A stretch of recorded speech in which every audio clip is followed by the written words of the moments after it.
사랑하는 성도 여러분, 오늘 이 시간 말씀을 통해 우리에게 부어주실 하나님의 크신 은혜와 평강이 여러분의 삶과 가정에 충만하기를 주님의 이름으로 축복합니다.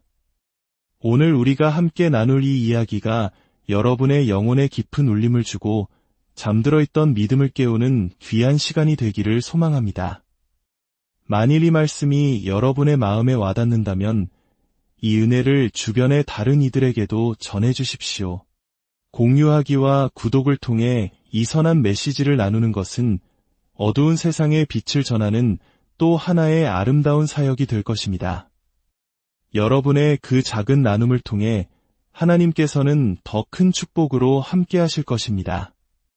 사무엘상 3장 1절과 21절을 자세히 들여다보면 하나님과 그분의 말씀 사이에 얼마나 깊고 신비로운 연결고리가 있는지 발견하게 됩니다.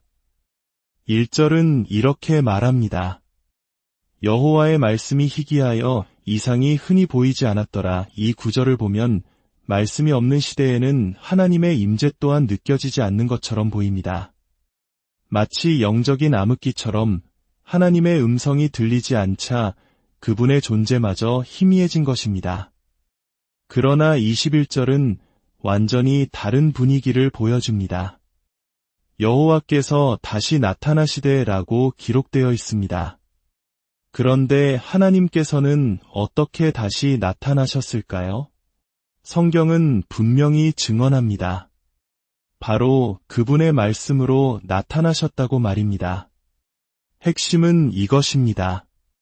하나님의 말씀이 있는 곳에 하나님께서 함께 계십니다.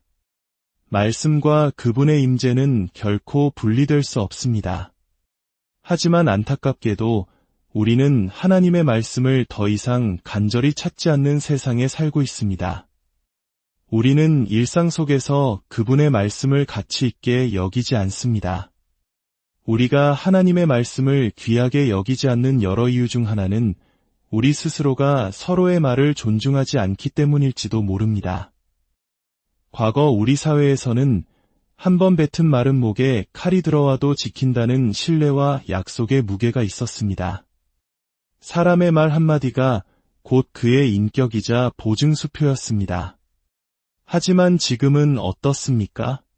수많은 약속과 말들이 너무나 쉽게 부풀려지고 그 가치는 매일같이 떨어지고 있습니다. 우리는 서로의 말을 온전히 신뢰하지 못하는 불신의 시대를 살아가고 있습니다. 이러한 현실 속에서 변치 않는 여호와 하나님과 그분의 말씀 사이의 강력한 유대를 이해하기란 더욱 어려워졌습니다. 그러나 성경의 관점으로 돌아가 봅시다. 요한복음 1장은 이렇게 선포합니다. 태초에 말씀이 계시니라. 이 말씀이 하나님과 함께 계셨으니 이 말씀은 곧 하나님이시니라. 이 구절은 우리에게 놀라운 진리를 알려줍니다. 하나님과 그분의 말씀은 결코 떼어놓을 수 없다는 것입니다. 여러분이 그분의 말씀을 발견하는 곳에서 여러분은 바로 그분을 만나게 될 것입니다. 사도 바울이 영적인 아들 디모데에게 교회를 향해 무엇을 하라고 권면했습니까? 그는 간단명료하게 말했습니다. 말씀을 전파하라. 왜 하필 말씀을 전파하라고 했을까요? 교회의 강단에서 하나님의 말씀이 선포될 때 바로 그 성소 안에 하나님의 임재가 가득하기 때문입니다. 성경은 말합니다. 여호와께서 집을 세우지 아니하시면 세우는 자의 수고가 헛되며 우리의 가정이 어떻게 지상에서의 천국이 될 수 있을까요? 바로 그 가정이 하나님의 말씀이라는 반석 위에 세워질 때입니다. 한 가정 안에 하나님의 말씀이 살아 숨쉴 때 그곳에 사는 사람들의 마음과 삶은 사랑과 기쁨으로 가득 차게 됩니다. 우리의 일터와 사업은 어떻습니까? 사업의 번영은 세상의 경제 논리에만 달려있지 않습니다. 하나님을 사업의 가장 중요한 동역자로 모실 때 진정한 번영이 시작됩니다. 바로 그때 하나님께서 하늘의 창문을 여시고 우리가 감당할 수 없을 만큼의 풍성한 복을 부어주시는 것입니다. 어쩌면 여러분 중에는 다른 사람의 말을 신뢰하는 것에 상처를 입고 어려움을 느끼는 분도 계실 것입니다. 하지만 기억하십시오. 지금 여러분이 듣고 있는 이 말씀은 단순히 한 사람의 말이 아닙니다. 이것은 천지를 창조하신 창조주의 말씀입니다. 그리고 이 말씀 안에는 이런 약속이 기록되어 있습니다. 사람은 다 거짓되되 오직 하나님은 참되시다 할지어다. 이 말씀은 단순한 문자가 아닙니다. 이것은 여러분의 입에 들린 좌우의 날선검이 되어 여러분의 대적을 물리칩니다. 이 말씀은 여러분을 보호하고 여러분에게 필요한 것을 공급하며 여러분의 길을 인도합니다. 여러분의 발의 등이 되고 어두운 인생길을 비추는 빛이 됩니다. 이 말씀은 여러분의 몸의 건강이 되고 여러분의 뼈를 윤택하게 하는 골수가 됩니다. 삶에서 초자연적인 힘을 얻고 싶으십니까? 하나님의 말씀을 펴고 그분의 약속을 읽으십시오. 여러분의 재정에 하나님께서 나타나시길 원하십니까? 말씀을 펴고 그분의 약속을 읽으십시오. 여러분의 가정에 하나님의 임재가 함께하길 원하십니까? 말씀을 펴고 그분의 약속을 읽으십시오. 기억하십시오. 그분의 말씀이 있는 곳에 그분께서 함께 계십니다. 오늘날 우리가 사는 이 사회가 변화되기를 원하십니까? 그렇다면 세상이 쏟아내는 거짓된 소식들보다 하나님의 말씀을 더 굳게 신뢰하는 사람이 되십시오. 세상은 끊임없이 두려움을 통해 우리를 조종하려 합니다. 세상이 우리에게 강요하는 것들은 대부분 만약 따르지 않으면 큰 해를 입을 것이라는 공포심을 기반으로 합니다. 하지만 성경은 우리에게 분명히 말합니다. 하나님이 우리에게 주신 것은 두려워하는 마음이 아니요 오직 능력과 사랑과 절제하는 마음이라고 말입니다. 우리가 어떻게 이 세상을 이길 수 있을까요? 세상이 건네는 두려움의 알약을 삼키는 것을 멈추고 대신 복음의 말씀을 붙잡아야 합니다.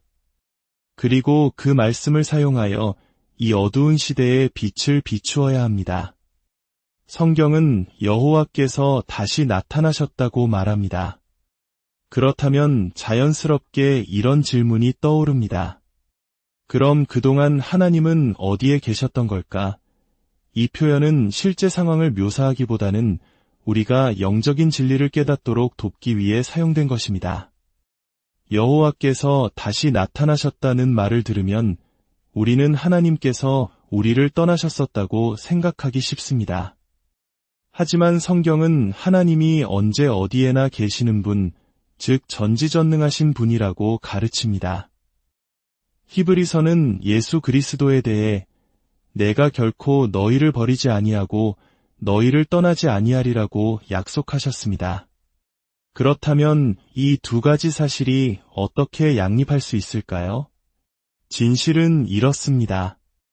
여호와께서 다시 나타나셨다는 표현은 하나님이 돌아오셨다는 뜻이 아니라 사람들이 비로소 다시 하나님을 보게 되었다는 사실을 인간의 관점에서 설명하는 것입니다.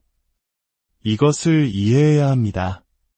하나님은 결코 움직이거나 변하지 않으시는 분입니다. 야고보서는 하나님께는 변함도 없으시고 회전하는 그림자도 없으시니라고 말했습니다.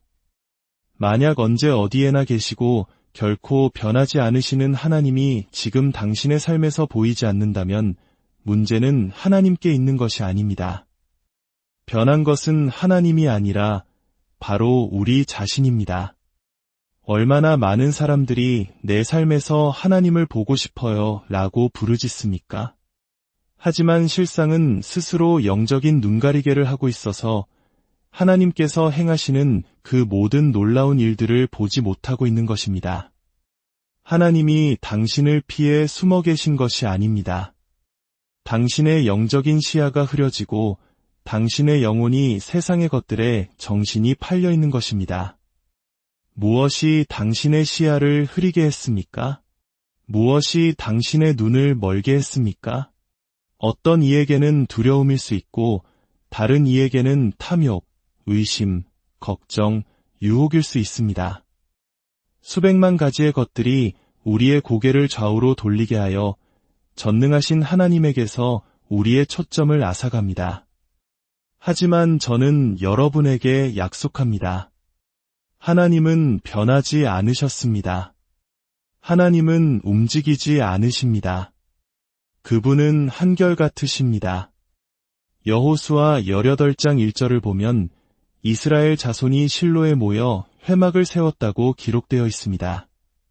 그리고 수백 년이 흐른 뒤 사무엘상 3장 21절은 여호와께서 실로에서 다시 나타나셨다고 말합니다. 그들이 마지막으로 하나님을 보았던 곳이 어디였습니까? 실로였습니다. 하나님께서 다시 나타나신 곳은 어디였습니까? 실로였습니다. 누가 그 자리를 떠나지 않았습니까? 바로 하나님이십니다. 여호수아 18장과 사무엘상 3장 사이에 수백 년 동안 무슨 일이 있었던 걸까요? 이스라엘 민족이 결코 변하지 않으시는 하나님으로부터 멀리 떠내려가 버린 것입니다.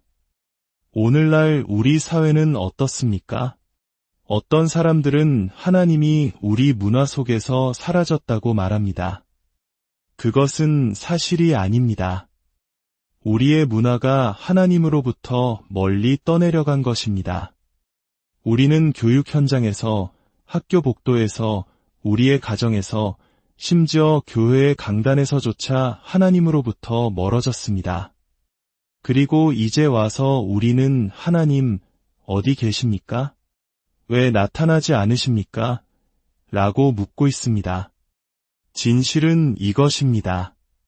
하나님은 우리가 그분을 떠났던 바로 그 자리에 여전히 계십니다. 우리가 하나님께서 움직이시기를 원한다면 우리가 하나님께로 돌아가야 합니다. 이 나라가 변화되기를 원한다면 우리가 하나님께로 돌아가야 합니다. 우리 삶에 하나님의 축복을 보고 싶다면 우리는 그분의 말씀으로, 그분의 진리로, 그분의 원칙으로 돌아가야 합니다. 스스로에게 이 질문을 던져보십시오. 마지막으로 하나님의 임재를 생생하게 느꼈던 때가 언제였습니까? 그곳이 어디였든 다시 그곳으로 가십시오. 그러면 그분께서 다시 나타나실 것입니다. 왜냐하면 그분은 결코 당신을 떠나거나 버리지 않겠다고 약속하셨기 때문입니다. 세상 끝날까지 당신과 함께 하시겠다고 약속하셨습니다. 원수들의 목전에서 당신을 위해 잔치상을 차려주시겠다고 약속하셨습니다. 다윗은 이렇게 고백했습니다. 내가 스올에 내 자리를 펼지라도 주께서 거기 계시니이다. 내가 하늘 끝에 올라갈지라도 주님은 나를 만나주십니다. 내가 사망의 음침한 골짜기로 다닐지라도 해를 두려워하지 않을 것은 주의 지팡이와 막대기가 나를 안위하시나이다. 환난 날에 그분은 우리의 피난처여 힘이시며 견고한 망대가 되십니다. 전쟁의 날에 그분은 우리의 방패가 되십니다. 폭풍우를 지날 때 그분은 바람과 파도를 잠잠케 하시는 음성이 되십니다. 왜냐하면 나의 하나님은 신실하시기 때문입니다. 나의 하나님은 참되십니다. 나의 하나님은 사랑이십니다. 나의 하나님은 자비로우시고 은혜로우시며 나의 하나님은 정말로 위대하신 분이십니다. 만약 여러분이 주님을 찾고 있다면 마지막으로 그분을 만났을 때 하고 있던 그 일을 다시 시작하십시오. 그때 혹시 찬양하고 있었습니까? 당신의 마음을 예배의 제물로 드릴 준비가 되어 있었습니까? 어떤 분은 이렇게 말할지도 모릅니다. 그 이후로 제가 얼마나 힘든 일을 겪었는지 모르실 겁니다. 하지만 변덕스러운 감정이 하나님께서 받으시기에 합당한 예배의 본질을 바꾸게 두지 마십시오. 성경은 말합니다. 호흡이 있는 자마다 여호와를 찬양할지어다. 이는 당신이 숨을 들이쉬고 내쉴 수 있다면 찬양하지 않을 변명이 없다는 뜻입니다. 우리의 하나님은 위대하시며 지극히 찬양받으실 분이십니다. 당신이 어떤 문제를 겪고 있든 상관없습니다. 성경은 주님께서 그의 백성의 찬송 중에 거하신다고 말합니다. 당신이 예배하며 두 손을 들 때 주님께서 당신의 상황 속에 나타나십니다. 그분의 임재 안에는 충만한 기쁨이 있고 그분의 오른편에는 영원한 즐거움이 있습니다. 마지막으로 하나님을 만났을 때 기도하고 있었습니까? 성경은 구하라 그러면 너희에게 주실 것이요 찾으라 그러면 찾아낼 것이요 문을 두드리라 그러면 너희에게 열릴 것이니라고 말씀합니다. 구하는 이마다 받을 것입니다. 혹시 그때 기도하고 있었다면 다시 기도를 시작하십시오. 당신의 인생에서 할 수 있는 가장 강력한 일 중 하나는 하늘에 계신 아버지 하나님과 대화하는 것입니다. 야고보서 5장은 말합니다. 의인의 간구는 역사하는 힘이 큼이니라. 당신의 문제의 99%를 해결할 방법이 무엇인지 아십니까? 문제에 대해 불평하는 것을 멈추고 그 문제에 대해 기도하기 시작하는 것입니다. 예수님의 이름으로 기도하십시오. 믿음으로 기도하십시오. 모든 이름 위에 뛰어난 그분의 이름을 의지해 기도하십시오. 그 이름은 암을 정복할 수 있습니다. 그 이름은 하늘의 창문을 엽니다. 그 이름은 지옥의 문을 닫습니다. 그 이름은 권세와 정사를 물리칩니다. 그 이름은 무거운 짐을 벗기고 멍에를 꺾습니다. 그 이름은 포로된 자를 자유롭게 합니다. 예수님의 위대한 이름으로 기도하십시오. 그 이름은 결코 실패하지 않습니다. 그리고 기도할 때는 믿음으로 기도해야 합니다. 야고보서 1장은 의심하는 자는 아무것도 받지 못할 것이라고 말합니다. 의심하며 드리는 기도는 힘이 없습니다. 주님, 혹시 주님의 뜻이라면, 만약 하실 수 있다면 이런 기도가 아닙니다. 하나님께는 만약이 없습니다. 믿음으로 기도하십시오. 담대하게 하나님의 보좌 앞으로 나아가 구걸하거나 애원하지 말고 선포하십시오. 하나님, 주님께서 말씀하셨습니다. 예수님의 이름의 권세로 내가 땅에서 매면 하늘에서도 매일 것이요 땅에서 풀면 하늘에서도 풀릴 것입니다. 그러므로 나는 하나님께 순종하고 마귀를 대적합니다. 나는 그리스도를 통해 정복자보다 더한 자입니다. 나는 그분의 말씀의 권세와 그 이름의 능력을 가졌습니다. 나는 보혈을 통해 구속받았습니다. 하나님이 나를 위하시면 누가 나를 대적하리요? 하나님이 일어나시니 그의 원수들이 흩어지게 하소서. 바울은 쉬지 말고 기도하라고 했습니다. 이것은 우리의 삶이 기도로 인해 끊임없이 방해받게 하라는 의미입니다. 아침에 일어날 때 하나님, 이 하루를 주셔서 감사합니다. 라고 기도하는 순간을 가지십시오. 직장에 갈 때 하나님, 이 직장을 주셔서 감사합니다. 집에 돌아올 때 하나님, 이 가정을 주셔서 감사합니다. 식사할 때 하나님, 이 음식을 주셔서 감사합니다. 당신이 하는 모든 일 속에서 하나님께서 당신의 삶에 개입하시도록 하십시오. 그분으로 인해 당신이 모든 것을 할 수 있지만 그분 없이는 아무것도 할 수 없음을 항상 기억하십시오. 마지막으로 하나님을 보았을 때 혹시 드리고 있었습니까?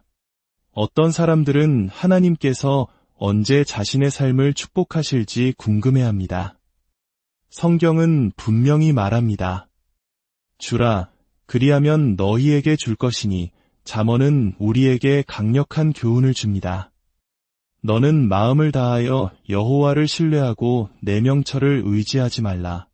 너는 범사에 그를 인정하라. 그리하면 내 길을 지도하시리라.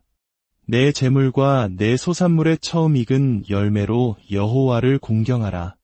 그리하면 내 창고가 가득히 차고 내 포도즙 틀에 새 포도즙이 넘치리라. 이 말씀은 우리가 하나님을 신뢰할 때 그분의 공급하심을 약속하지만 언제 신뢰해야 하는지에 대한 시장 분석은 제공하지 않습니다. 경제가 좋을 때만 신뢰하라고 말하지 않습니다. 그저 신뢰하라고 말합니다.